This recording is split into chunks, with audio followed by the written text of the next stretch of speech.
नमस्कार साथियों, आप सभी का एक बार फिर से स्वागत है आपके अपनी यूट्यूब चैनल स्टडी एसीसी के ऑनलाइन प्लेटफॉर्म पर। साथियों, आज का जो हमारा वीडियो है वो कक्षा 9th की पुस्तक क्षितिज भाग 1 का पाठ है कैदी और कोकिला, जिसे साथियों माखनलाल चतुर्वेदी द्वारा लिखा गया है। आज इस पाठ की हम साथियों संपूर्ण व्याख्या करने वाले हैं, साथ में हम उससे जितने भी प्रश्न बनते हैं उसको भी पढ़ेंगे। और इससे पहले हम साथियों उसका जो कवि परिचय है माखनलाल चतुर्वेदी का उसको पढ़ेंगे। देन इसके बाद जो है हम उसका जो अर्थ है पाठ का उसको व्याख्या करने वाले हैं साथियों। तो सबसे पहले हम इसकी जो कवि परिचय साथी उसको देखते हैं। माखनलाल चतुर्वेदी की प्रमुख, उनका जन्म, उनकी विशेषताएं, उनका मरण पढ़ते हैं। तो सबसे पहले साथियों, माखनलाल चतुर्वेदी का जन्म मध्य प्रदेश के होशंगाबाद के जिले बाबई गांव में हुआ था। 1889 में हुआ था। ठीक है, ओके। मात्र 16 वर्ष की अवस्था में वे शिक्षक बन गए थे, वेरी वेरी इम्पोर्टेंट। बाद में अध्यापन कार्य छोड़कर उन्होंने प्रभा नामक पत्रिका का संपादन किया। याद रखिएगा, प्रभा नामक पत्रिका का उन्होंने क्या किया, संपादन किया। ओके। वे देशभक्त कवि तथा प्रखर पत्रकार भी थे। उन्होंने कर्मवीर और प्रताप नामक पत्रिकाओं का भी संपादन किया है। तो ध्यान रखकर साथियों, प्रभा, कर्मवीर एंड प्रताप, इन 3 पत्रिकाओं का उन्होंने संपादन किया है। ओके। 1968 में उनका देहांत हो गया। आगे देखते हैं हिमकृतनी। हिमकृतनी साहित्य देवता, हिमतरंगिणी, वेणु लो गूंजे धारा। साथियों, इसमें हिमकृतनी जो सब काव्य संग्रह है उन पर उन्हें जो है हिंदी साहित्य अकादमी पुरस्कार मिल चुका है। ठीक है, उन्हें पद्म भूषण तथा साहित्य अकादमी पुरस्कार से भी नवाजा गया है, सम्मानित किया गया है। आगे देखते हैं हम, माखनलाल चतुर्वेदी की रचनाएं राष्ट्रीय भावना से युक्त है, युक्तप्रोत हैं। माखनलाल चतुर्वेदी की जितनी भी रचना साथियों वो राष्ट्रीय भावना से युक्त है। उसमें स्वतंत्रता की चेतना के साथ साथ देश के लिए त्याग और बलिदान की भावना का भी मिलती है, इसलिए उन्हें एक भारतीय आत्मा के नाम से पुकारा जाता है, कहा जाता है। यानी कि भारत में एक भारतीय आत्मा किस कवि को पुकारा जाता है, किस नाम से उसे पुकारा जाता है, तो माखनलाल चतुर्वेदी को एक भारतीय आत्मा के नाम से पुकारा जाता है। ओके साथियों, आगे चलते हैं। इस उपनाम से उन्होंने अन्य कई कविताएं भी लिखी हैं। वे एक कवि कार्यकर्ता भी थे और स्वाधीनता आंदोलन के दौरान कई बार जेल भी गए हैं। उन्होंने जो है भक्ति, प्रेम और प्रकृति संबंधित अनेक कविताएं लिखी हैं। चतुर्वेदी जी कविता में शिल्प की तुलना में भाव को अधिक महत्व देते हैं। अंडरलाइन करें इसको, ध्यान रखें इसको, इस लाइन को। उन्होंने परंपरागत छंदबद्धता रचना के अनुकूल शब्दों का भी प्रयोग किया है। अब साथियों, जो हम कविता पढ़ने वाले हैं उसके बारे में इसका जो है कुछ थोड़ा सा सारांश टाइप में दे रखा है, उसको भी हम पढ़ लेते हैं। ब्रितानी उपनिवेशों के शोषण तंत्र का बारीकी विश्लेषण करती है कविता। ब्रितानी यानी कि ब्रिटिश सरकार के जो शासन किया उसने भारत पर, और उसके द्वारा कितने शोषण अत्याचार किए लोगों पर, मजदूर वर्ग पर, शोषण तंत्र पर एक बारीकी विश्लेषण करती है। ये कविता नाम है जिसका कैदी और कोकिला। कविता बहुत ही लोकप्रिय रही साथियों ये कविता, क्योंकि ये सब कविता जो है साथियों, जब हमारा देश आज़ाद नहीं होता, देश के लिए जो लोग लड़ रहे थे, स्वतंत्रता सेनानी है, स्वतंत्रता सेनानी, उन पर आधारित और देश के लोगों पर जो हो रहे अत्याचार शोषण उसके खिलाफ ये कविता जो है उनकी भावना को उजागर करती है। तो ये कविता बहुत ही लोकप्रिय है साथी उस समय। ये कविता भारतीय स्वतंत्रता सेनानियों के साथ साथ जेल में किए गए दुर्व्यवहारों और यातनाओं, कष्टों का मार्मिक साक्ष्य प्रस्तुत करती है। मन को छू लेने वाली जो विचार हैं, भाव हैं, उनको ये साथियों अपने सामने प्रस्तुत करती है कविता। कवि जेल में एकाकी और उदास है, मतलब कविता उस समय लिखी गई साथियों जब कवि जो है माखनलाल चतुर्वेदी वो जब जेल में बंद थे, एकाकी और उदास हैं, एकाकीपन लिए हुए हैं और उदास हैं, उस समय लिखी गई है ये। साथी थोड़ा आवाज़ में डिफरेंट आ रहा होगा क्योंकि मेरी थोड़ा जुकाम हुआ है, खांसी जुकाम है साथियों, माफ़ करिए इसके लिए। तो कोकिल से अपने मन को जो है माखनलाल चतुर्वेदी जो है वो कोकिल से अपने मन के दुख को, असंतोष को और ब्रितानी शासन के प्रति जो आक्रोश है, जो क्रोध है, उसको व्यक्त करते हुए उन्होंने इसमें लिखा है। ये समय मधुर गीत, वो कोयल से कहता है कि ये समय मधुर गीत गाने का नहीं है बल्कि मुक्ति पाने का गीत सुनाने का है। इस जो है देश को मुक्ति दिलाना, आज़ादी करने का, इस लोगों इन कारागार से लोगों को मुक्ति दिलाने का, गीत सुनाने का है। कवि को लगता है कि कोयल भी पूरे देश को एक कारागार के रूप में देखने लगी। मतलब कवि जहाँ जेल में बैठे हुए है उसमें कविता लिख रहा है वहाँ से, तो कवि को ऐसा लगता है जैसे कि कोयल भी एक पूरे देश को एक कारागार के रूप में देखने लगी है, इसलिए वह अर्धरात्रि को चीख पड़ी है। साथियों, ये जो कविता है बहुत ही शानदार कविता है। तो साथियों, जो कवि है माखनलाल चतुर्वेदी वो जेल के अंदर कैद है, चार दीवारों के अंदर कैद है। और जब अर्धरात्रि को कोयल इस प्रकार से उस कारागार के ऊपर बार बार उड़ती है, कूकती है, तो ऐसा समझता है ये जो कोयल है वो हमारे जो कारागार में बंदी हैं, मजदूर हैं, उनके खिलाफ, उनके जो है उनके संबंध में अंग्रेज़ों के खिलाफ ये लड़ रही है। तो ऐसा सोचते हुए जो है कवि ने देश के लोगों को इस कविता के माध्यम से अवगत कराया है। तो साथियों, सबसे पहले हम इसकी अब जो कविता है उसकी हम अर्थ करने वाले हैं, कैदी और कोकिला। बहुत ही शानदार पार्ट है साथियों, कैदी और कोकिला। तो जो माखनलाल चतुर्वेदी जेल के अंदर कैद है और वह जब कोयल बार बार वहाँ पर उड़ती है और कूकती है तो कोयल के माध्यम से कवि क्या कहता है, देखिए। क्या गाती हो, क्यों रह जाती हो, कोकिल बोलो तो क्या लाती हो, संदेशा किसका है, कोयल बोलो तो कवि माखनलाल चतुर्वेदी कहते हैं कि ये क्या गाती हो, क्यों रह जाती हो, हे कोयल, तुम जेल के ऊपर उड़ उड़ कर बार बार क्या गाती रहती हो, हे कोयल, तुम जेल के ऊपर उड़ उड़ कर बार बार क्या गाती रहती हो, क्यों रह जाती हो, तुम मन की ऐसी कौन सी गहरी बात कहना चाहती हो जिसे तुम बार बार रह कर रुक जाती हो। यानी कि तुम जो है मुझे मन की ऐसी कौन सी गहरी बात कहना चाहती हो जिसे तू बार बार कहते कहते रुक जाती हो, हे कोयल मुझे सच सच बताओ। आगे देखिए, क्या लाती हो, संदेशा किसका है, कोकिल बोलो तो। आगे कवि वर्णन करते हुए कहता है कि तुम मेरे लिए क्या प्रेरणा लेकर आई हो, तुम मेरे लिए क्या प्रेरणा लेकर आई हो, तुम मुझे क्या समाचार देना चाहती हो और मुझ में किस प्रकार के भाव मन में भर देना चाहती हो, और ये संदेशा, ये जो है संदेशा, प्रेरणात्मक संदेशा है, वो तुम किसके माध्यम से लेकर आई हो, हे कोयल मुझे सच सच बताओ, मुझे साफ साफ बताओ। आगे देखिए, ऊंची काली दीवारों के घेरे में, डाकू चोरों बटमारों के डेरे में, जीने को देते नहीं पेट भर खाना, मरने भी देते नहीं तड़प रह जाना, जीवन पर अब दिन रात कड़ा पहरा है, शासन है तम का गहरा प्रभाव, हिमकर निराश कर चला रात भी काली, इस समय काली मामई जागी क्यों आली। तो बहुत ही शानदार कविता साथियों, किसके माध्यम से आगे कवि का कहते हैं कि हे कोयल, कवि कोयल के माध्यम से कहता है कि मैं ऊंची काली दीवारों के घेरे में, कवि कोयल के माध्यम से कहता है कि मैं यहाँ कारागार की ऊंची और अंधेरी दीवारों के, ऊंची दीवारों के और अंधेरे के घेरे में कैदी हूँ। मैं यहाँ इस कारागार की ऊंची और काली दीवारों के बीच में घेरे में कैद हूँ, जहाँ पर डाकू चोरों बटवारों के डेरे, बटवारा मतलब होता है साथियों राह में यात्रियों को लूटने वाला व्यक्ति, वो होता है बटमार। तो और जहाँ पर डाकू चोरों और बटमारों यानी रायजन को लूटने वाले आदि बुरी आदतों वाले लोगों का आवास है, मुझे उनके बीच में रहने के लिए मजबूर होना पड़ रहा है। जीने को देते नहीं पेट भर खाना, मरने भी देते तड़प रह जाना।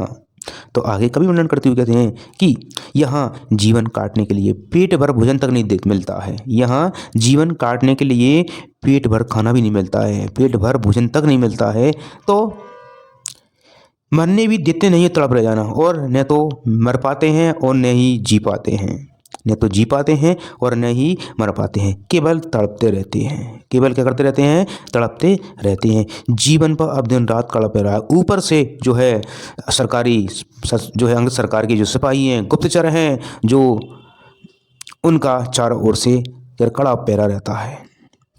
आगे कई वर्णन करते हुए कहते हैं कि जीवन पर अब दिन रात कड़ा पड़ रहा है, और ऊपर से जो है अंग्रेजी सरकार के जो प्रभाव है, जो उनके गुप्तचर हैं, उनके जो सिपाही हैं, उनके जो है पहरेदार हैं, वो हम पर दिन भर के नज़र रखते रहते हैं। आगे देखिए, उनका कड़ा पहरा लगा रहता है। शासन यह तम का प्रभाव गहरा। आगे कवि वर्णन करते हुए कहते हैं कि मानो चारों ओर कालीमामय राज्य हो। कवि को ऐसा लगता है जैसे कि मानो चारों ओर क्या हो, कालीमा का राज्य हो, अर्थात अंग्रेज शासन का जो प्रभाव है वो गहरे अंधकार के समान है। मानो चारों ओर कालीमा का राज्य है, अर्थात अंग्रेज शासन का जो प्रभाव है वो गहरे अंधकार के समान है। हिमकरण निराश कर चला रात भी काली। आगे कवि वर्णन करते हुए कहते हैं कि चंद्रमा भी गायब हो गया है, अर्थात चंद्रमा भी क्या हो चुका है, चंद्रमा भी जो है निराश हो गया है, चंद्रमा भी जो है अस्त हो चुका है। इससे और अधिक जो रात्रि है वो अधिक काली हो गई है। हिमकर निराश कर चला रात भी काली। तो चंद्रमा भी क्या हो चुका है, गायब हो चुका है, चंद्रमा भी अस्त हो चुका है और ऐसे में रात्रि भी और अधिक क्या हुई है, घनी काली हो गई है, घना अंधकार हो गया है, गहरा अंधकार हो गया है। अर्थात कवि कहता है कि जो आशा और प्रेरणा के जो सभी केंद्र थे वो क्या हो चुके हैं, नष्ट हो चुके हैं। अर्थात आशा और प्रेरणा के जो केंद्र थे वो क्या हो चुके हैं, सभी नष्ट हो चुके हैं। इस समय काली माँ जगी क्यों आली। तो आगे कवि वर्णन करते हैं कि हे कोयल सखी, सखी मतलब आली, आली मतलब सखी। तो हे कोयल सखी तू ऐसे इस निराशा के पलों में, हे सखी कोयल तू इस निराशा भरे पलों में तू स्वयं को जगाकर और दूसरे को क्यों जगा रही है। इस समय काली माँ मई जागी क्यों आली। हे कोयल सखी तू इस निराशा के पलों में, इस क्षणों में जो है तू स्वयं को जगाकर दूसरे को क्यों जगा रही है। आगे देखिए नेक्स्ट लाइन साथियों, बहुत ही शानदार जो है, इस प्रकार से देखिएगा। क्यों हुक पड़ी वेदना बोझ वाली सी कोकिल बोलो तो क्या लूटा। आगे कवि वर्णन करते हुए कहते हैं कि हे कोयल क्यों हुक पड़ी वेदना बोझल सी वाली। हे कोयल तुम्हारे गले से वेदना से बोझिल मन की कसक भरी बोली क्यों निकल पड़ी है। तुम्हारे गले से वेदना से बोझिल मन की कसक भरी आवाज़ क्यों निकल पड़ी है। ऐसा तुमने क्या देख लिया है, ऐसा तुमने क्या देख लिया है या क्या लूटा, या ऐसा तुम्हारा क्या लूट गया है जिसके कारण तुम इस प्रकार से अर्धरात्रि को जोर से चीख पड़ी हो। आगे देखिए नेक्स्ट लाइन है। मृदुल वैभव की रखवाली सी कोकिल बोलो तो। और आगे कवि वर्णन करते हुए कहते हैं कि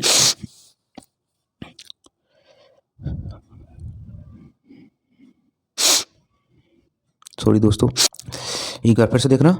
मृदुल वैभव की रखवाली सी कोयल बोलो तो आगे कई वर्णन करते हुए कहते हैं तुम्हारा जो कोमल और मृदुल और मीठा जो स्वर को सुनकर तो ऐसा लगता है, मृदुल वैभव की रखवाली सी कोयल बोलो तो तुम्हारा कोमल और मृदुल मतलब मीठा स्वर सुनकर तो ऐसा लगता है जैसे कि रखवाली सी, वैभव की रखवाली सी कोयल बोलो तो जैसे कि तुम्हें वसंत की मधुर छटा की रखवाली करने का भार मिला हो, जैसे तुम्हें वसंत की मधुर छटा की रखवाली करने का क्या मिला हो, भार मिला हो। फिर तुम मुझे बताओ कि तुम्हारी आवाज़ में इतना दुख क्यों है, इतनी वेदना क्यों भरी हुई है। हे कोयल मुझे सच सच बताओ।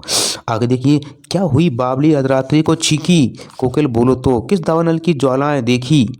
आगे देखिए, तो आगे कवि वर्णन करते हुए कहते हैं कि क्या हुई बावली अर्धरात्रि को चीखी। तो कवि कोयल से कहता है कि हे कोयल तू क्या बावली हो गई है, तो क्या तू पागल हो गई है जो इस प्रकार से अर्धरात्रि को जोर से चीख पड़ी है। क्या हुई बावली अर्धरात्रि को चीखी कोयल बोलो तो आगे कवि जो है कोयल से पूछता है, कहता है कि क्या हे कोयल सखी तू क्या पागल हो गई है, क्या बावली हो गई है जो इस प्रकार से अर्धरात्रि को जोर से चीख पड़ी है। आगे देखिए साथियों, किस दावानल की ज्वालाएं देखी कोकिल बोलो तो तूने जो है जंगल की किस ज्वाला को देख लिया है। दावानल मतलब होता है जंगल की आग, जंगल की ज्वाला। तूने जंगल की ऐसी कौन सी ज्वाला को, आग को देख लिया है जिसकी तपन से तू भयभीत होकर अचानक से चीख पड़ी है, जिसकी तपन से भयभीत होकर तू अचानक से चीख पड़ी है। आगे देखिए साथियों, क्या देख न सकती जंजीरों का गहना, हथकड़ियाँ क्यों ये ब्रिटिश राज का गहना, कोल्लू का चरक जो जीवन की तान है, गिट्टी पर उंगलियों लिखे गान, ये मोट खींचता लगा पेट पर जुआ, खाली करता ब्रिटिश सगड़ का कुआ, दिन में करुणा क्यों जागे जागे रुलाने वाली, इसलिए रात में गजब ढा रही रे आली। तो बहुत ही शानदार पंक्तियाँ साथियों। आगे देखिए, आगे कवि क्या कहते हैं, क्या देख न सकती जंजीरों का गहना। तो आगे कवि कोयल से कहता है कि होए कोयल तू देख नहीं सकती है कि हमारे जिस प्रकार में इस प्रकार से जंजीरें पड़ी हुई हैं, जंजीरों का गहना पड़ा हुआ है। देखिए साथी एक बार फिर से इन लाइनों को, क्या देख न सकती जंजीरों का गहना, हथकड़ियाँ क्यों ये ब्रिटिश राज का गहना, कोल्लू का चरक क्यों जीवन की तान है, गिट्टी पर उंगलियों से लिखे गान है। तो कवि कोयल के माध्यम से कहता है कि हे कोयल इस प्रकार से जो है कैदियों को इस प्रकार से कठोर यातना दी जा रही है, इन सबको सहन करने की शक्ति तेरे पास नहीं है, इसलिए अर्धरात्रि तो इस प्रकार चीख पड़ी है। देख न सकती जंजीरों का गहना।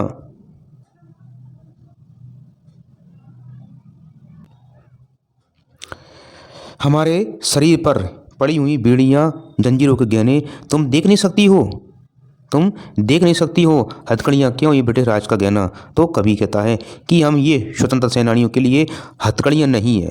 हथकड़ियाँ क्यों, हम स्वतंत्रता सेनानियों के लिए ये हथकड़ियाँ नहीं हैं बल्कि ब्रिटिश राज का गहना, बल्कि ब्रिटिश सरकार के सिपाहियों द्वारा, लोगों के द्वारा दिए गए ये आभूषण हैं। जबकि ब्रिटिश सरकार के सैनिकों द्वारा दिए गए ये ब्रिटिश राज के गहने हैं, आभूषण है। और इन हथकड़ियों से, जंजीरों से हम क्रांतिकारियों की शोभा बढ़ती है। कोल्हू का चरक चूँ जीवन की तान है। और आगे कवि वर्णन करते हुए कहते हैं कि हम जेल में कोल्हू खींचते रहते हैं, खींचते रहते हैं, कोल्हू चलाते रहते हैं। उससे निकलने वाली जो है कोल्हू की चरक चूँ की आवाज़ हमें जीवन का संगीत सुनाती है। हम उस संगीत को, उस चरक चूँ की आवाज़ को हम जीवन का संगीत मानते हैं। जीवन की तान है, हम उसे क्या मानते हैं, जीवन का संगीत मानते हैं। और पत्थरों को तोड़कर गिट्टी उंगलियों से लिखे गान, और पत्थर को तोड़कर हम गिट्टियाँ बनाते हैं। इस प्रकार हम उन गिट्टियों पर मानो हमारी उंगलियों से उन पर गीत लिखते हैं। हूँ मोड़ खींचता लगा पेड़ पर जुआ, और हम दिन रात हमारी छाती पर जुआ बांधकर, जिस प्रकार से बैलों को कंधों पर रखकर जुआ गाड़ी को खींचा जाता है, ठीक उसी प्रकार हम भी जो है उस जुए को छाती पर रखकर दिन रात कुएं से पानी खींचते रहते हैं। दिन रात जो है पानी खींचते रहते हैं, और इस प्रकार कुएं से पानी निकालते रहते हैं। और कुएं से पानी निकलने से हमें ब्रिटिश राज के जो अहंकार है, जो घमंड है, उसको हम खाली करते रहे हैं। खाली करता हूँ ब्रिटिश राज का अकड़ का कुआं। तो कवि कह रहा है कि हम जो है छाती पर जुआ को रखकर दिन रात क्या करते हैं, कुएं से पानी खींचते हैं। और इस प्रकार हम ब्रिटिश सरकार के द्वारा जो घमंड है उसको थोड़ा कम करते हैं, उसे घटाते हैं। आगे देखिए, दिन में करुणा क्यों जागे रुलाने वाली, इसलिए रात में गजब ढारई रे आली। तो आगे कवि जो है वर्णन करते हुए कहते हैं कि हम पर दिन में अंग्रेज सरकार के द्वारा दिन में जो है घोर यातनाएं दी जाती हैं, घोर संकट जो है परेशान किया जाता है, शोषण किया जाता है दिन में, और जिन्हें सहन नहीं किया जा सकता।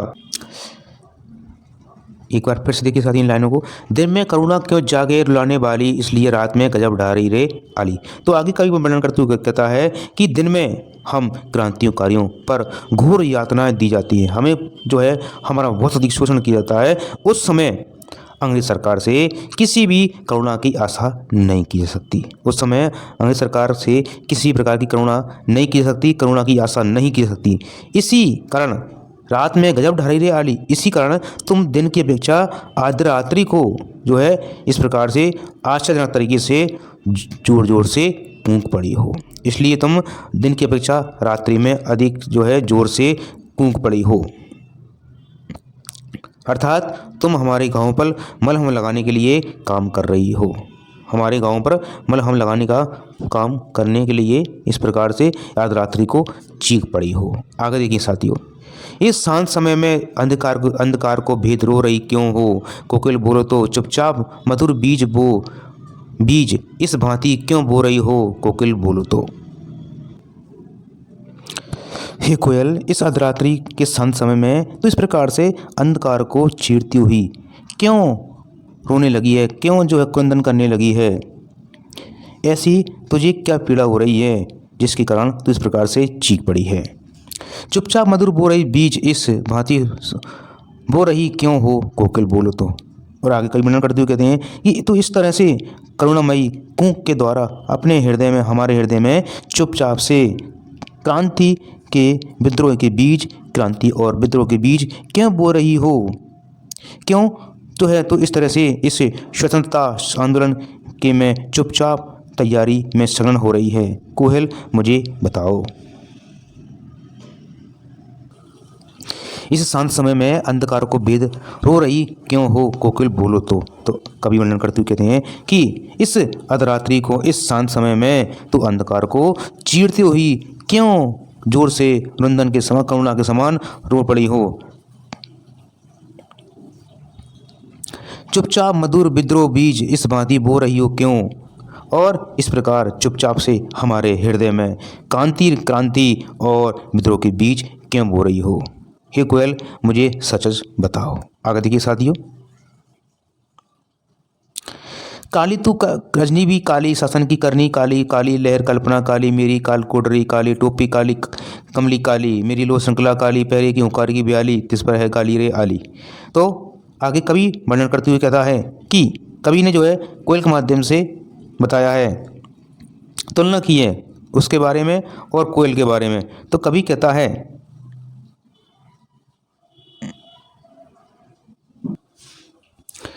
कवि माखनलाल चतुर्वेदी कहता है कि यहाँ चारों काली तू कर रजनी भी काली, शासन की करनी भी काली। तो कवि कहता है कि यहाँ सब और चारों ओर काला ही काला है। कवि कहता है कि चारों ओर काला ही काला है, हे कोयल तेरा रंग भी काला है, तेरा रंग भी काला है और ये रात भी गहन काली है। रजनी, रजनी मतलब रात्रि, मतलब तेरा रंग भी काला है और रात्रि भी गहन काली है, बहुत ज़्यादा काली है। शासन की करनी काली, और इधर ब्रिटिश सरकार के जो कार्य हैं वो भी अन्यायपूर्ण हैं, शोषणपूर्ण हैं, वे भी काले हैं। और ये काली माँ मेरे मन में निराशा भरी कल्पनाएं और भावनाएं जगा रही। काली लहर कल्पना काली, मेरी काल कोडरी भी काली। और काली लहर कल्पना काली, और ये काली माँ मेरे मन में निराशा भरी कल्पनाएं और भावनाएं जगा रही है। मेरी काल कोठरी काली, और मेरी काल कोठरी जिसमें मैं बंद हूँ वह भी काली है, अर्थात अंधकारमयी है। टोपी काली कमली काली, और मुझे अंग्रेज सरकार द्वारा पहनने के लिए दी गई टोपी और कंबल उसका रंग भी काला ही है। मेरी लो श्रृंखला काली, पैरे की हुक्र की ब्याली, हुक्रती की ब्याली, तिस पर है गाली रे ये आली। और आगे कवि वर्णन करते हुए कहते हैं, मुझे बांधने वाली लो श्रृंखला जंजीर भी काले रंग की है। मेरी लो श्रृंखला काली, और मुझे जिसमें बंधा हूँ वो श्रृंखला भी कैसी है, काली है। मुझे बांधने वाली जंजीरें भी काले रंग की हैं। तो इस काले और अंधकारपूर्ण तथा अन्यायपूर्ण वातावरण में मुझे जो पहरेदार हैं, पहरे की हुक्करती ब्याली, पहरेदारों की जो आवाज़ है मुझे नागिन के समान डसने वाली लगती है। आगे एक बार लाइन फिर से सुना साथियों, इस काले अंधकारपूर्ण और अन्यायपूर्ण वातावरण में पहरेदारों की जो आवाज़ है, बोली है, वो मुझे हुक्करती की ब्याली यानी कि नागिन के समान डसने वाली लगती है। पहरेदारों की मुझे आवाज़ नागिन के समान डसने वाली लगती है। तिस पर है गाली ये आली, और इतना होने पर भी मुझे जेल में सिपाहियों द्वारा गालियाँ सुनने को मिलती हैं।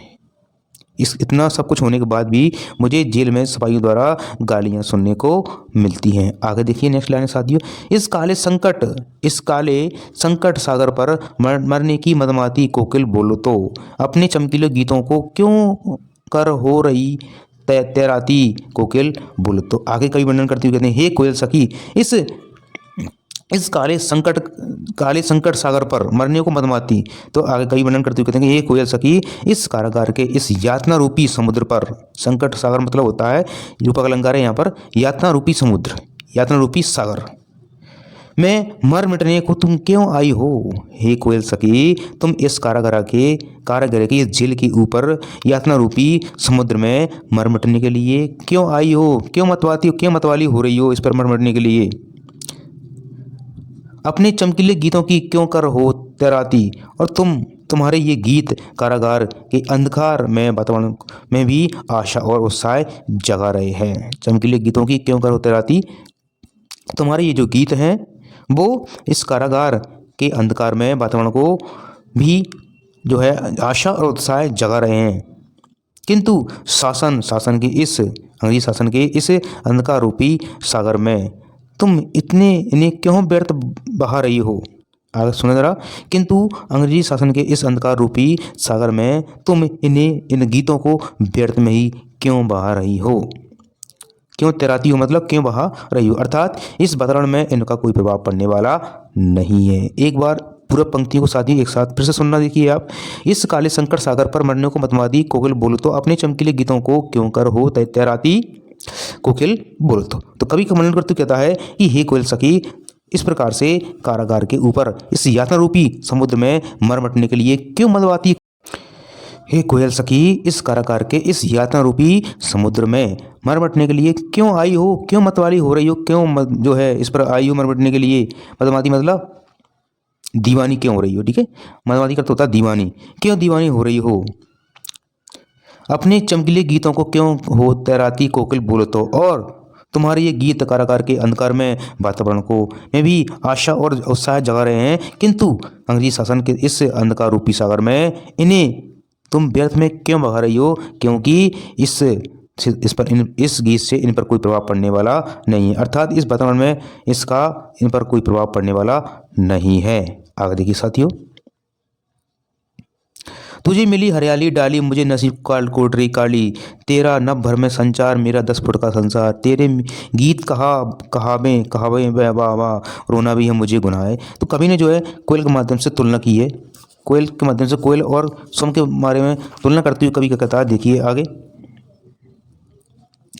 कि तुझे मिली हरियाली डाली मुझे नसीब काल कोटरी काली। कभी कोयल और उस कवि की जो मनस्थिति चल रही है उसमें जमीन आसमान का अंतर करते हुए कहता है कि कभी तुझे मिली हरियाली डाली, कभी जो है एक कारागार में बंदी है, कभी एक जो है कारागार में जेल में बंदी है, जबकि कोयल को उड़ने के लिए हरी डाली, कोयल को जो है बैठने के लिए क्या है, हरियाली की हरी डाली है। साथ ही एक बार फिर से इस लाइन को सुनना, तुझे मिली हरियाली डाली, तो कवि वर्णन करते हुए कहता है कि हे कोयल, तुझे तो रहने के लिए बैठने के लिए हरी भरी टहनियाँ मिली हैं, और मेरा भाग्य देखिए आप कि मैं जेल की इस काल कोठरी सी छोटी सी कोठरी में कैद हूँ। नसीब मतलब भाग्य। तो तुझे रहने के लिए बैठने के लिए हरी भरी डाली टहनी मिली है, पर मेरे भाग में केवल ये जेल की छोटी सी काल कोठरी नसीब हुई है। तेरा नभ भर में संचार है, तू खुले आकाश में उमड़ती घुमड़ती रहती है, स्वतंत्र रहती है, परंतु मेरा 10 फुट का संसार और मैं केवल इस 10 फुट की तंग कोठी में कैद हूँ। 10 फुट की संसार, मेरा 10 फुट का संसार, तो मैं केवल 10 फुट की इस तंग कोठरी में कैद हूँ, जबकि कोयल जो है उसका जो विस्तार है वो आकाश में कहीं भी आ जा सकती है, उड़ सकती है। आगे देखिए, तेरे गीत कहावे बहावा मेरा रोना भी है मुझे गुनाह। तो आगे कवि वर्णन करते हुए कहती हैं कि कोयल के गीतों की प्रशंसा में कोयल के गीतों की सभी प्रशंसा कर रहे हैं। तेरे गीत कहावे बहा यानी कि कोयल के गीतों के सभी प्रशंसा कर रहे हैं, जबकि कवि को रोने का भी अधिकार नहीं है।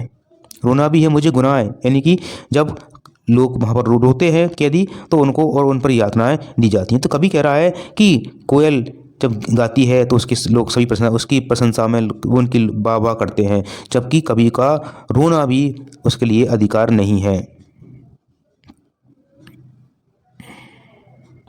साथ ही इस लाइन को एक बार फिर से देखना आप, तेरे गीत कहावे बहा रोना भी है मुझे गुनाह। तो कवि कहता है कि कोयल के गीतों की प्रशंसा में लोग सभी वाह करते हैं, जबकि रोना भी है मुझे गुनाह है, जबकि कवि को रोने का भी अधिकार नहीं है, अर्थात वह अपने दुख को भी व्यक्त नहीं कर सकता। गीत गाना तो बहुत दूर की बात है। देख विषमता तेरी मेरी बजा रही तिस पर रणभेदी। तो आगे देखिए कवि क्या कहता है, देख विषमता तेरी मेरी बजा रही तिस पर रणभेदी। तो आगे कवि वर्णन करते हुए कहता है कि हम दोनों में इतनी विषमता है, इतना अंतर है कि ये देखकर भी तुम युद्ध का नगाड़ा बजा रही तिस पर रणभेदी। हम दोनों में इतनी विषमताएं, इतना अंतर है, ये देखकर भी तुम युद्ध का नगाड़ा बजा रही हो, अर्थात हमें स्वतंत्रता प्राप्ति के लिए संघर्षरत रहने के लिए प्रेरणा दे रही हो। ये आश्चर्यजनक है, ये बहुत ही शुभ कार्य है। इस कृति पर अपनी कृति से और कहो क्या कर दूं, कोकिल बोलो तो मन मोहन के व्रत पर प्राणों का आशक किसमें भर दूं, कोकिल बोलो तो। हुंकृति मतलब होता है हुंकार या गर्जना, और मोहन मतलब होता है यहाँ पर मोहनदास गांधी यानी करमचंद गांधी, महात्मा गांधी के बारे में बात की गई है। आशम मतलब होता है साथियों आशम मतलब होता है मदिरा या शराब होती है, एक तरल पदार्थ होता है रस या मदिरा। ओके, तो देखिए साथियों, इस हुंकृति पर अपनी कृति से और कहो मैं क्या कर दूं। तो आगे कई वर्णन करते हुए कहते हैं कि हे कोयल, तुम्हारी इस हुंकार को सुनकर मैं पूछना चाहता हूँ कि मैं अपनी रचनाओं में और क्या कर सकता हूँ। कवि कहता है कि तुम्हारी इस हुंकार को सुनकर इस गजना को सुनकर मैं तुमसे पूछना चाहता हूँ कि मैं अपनी रचनाओं में से मैं और क्या कर सकता हूँ। अपनी कृति अपनी रचनाओं में और क्या कर सकता हूँ, रचनाओं में मैं और क्या कर सकता हूँ। कोकिल बोलो तो मोहन के व्रत पर प्राणों का आशप किसमें भर दूँ। और आगे कवि वर्णन करते हुए कहते हैं कि हे कोयल तुम मुझे बताओ कि मैं मोहनदास करमचंद गांधी यानी गांधी के ने जो देश को स्वतंत्रता दिलाने के लिए जो संकल्प किया था, जो व्रत लिया था, जो संकल्प दृढ़ संकल्प किया था, उसे मैं पूरा करने के लिए अपने प्राणों का आशव यानी मदिरा को किस में भर दूं, अर्थात अपनी जो प्राण शक्ति है उसे मैं किससे दे दूं। हे कोयल तुम मुझे बताओ और कुछ तो इस विषय में बोलिए। प्राणों का आशव किस में भर दूं, कोकिल बोलो तो एक बार फिर से सुना इस लाइन को, साथ ही पूरी लाइन को जो है कवि वर्णन करते कहता कि हे कोयल तुम्हारी इस हुंकार पर, इस गर्जना पर मैं तुमसे पूछना चाहता हूँ कि मैं अपनी कृतियों में अपनी रचनाओं में मैं और क्या कर सकता हूँ, क्या परिवर्तन कर सकता हूँ। हे कोयल तुम मुझे बताओ। जिसने मोहनचंद गांधी ने यानी कि महात्मा गांधी ने इस देश को स्वतंत्रता दिलाने के लिए, स्वतंत्र करने के लिए जो दृढ़ संकल्प किया था, जो संकल्प लिया था, उसे मैं पूरा करने के लिए अपने प्राणों का आसाप किस में भर दूं, अर्थात अपनी जो प्राण शक्ति है वो मैं किसे दे दूं। हे कोयल तुम मुझे सच सच बताओ। तो साथियों यदि वीडियो पसंद आए तो लाइक कीजिए, चैनल को सब्सक्राइब कीजिए। ओके साथियों, थैंक यू वेरी मच। यदि वीडियो पसंद आए तो लाइक कीजिए, चैनल को सब्सक्राइब कीजिए साथियों, और अपने दोस्तों को जरूर शेयर कीजिए ताकि वो भी इसका लाभ उठा सकें। तो धन्यवाद, शुभ रात्रि।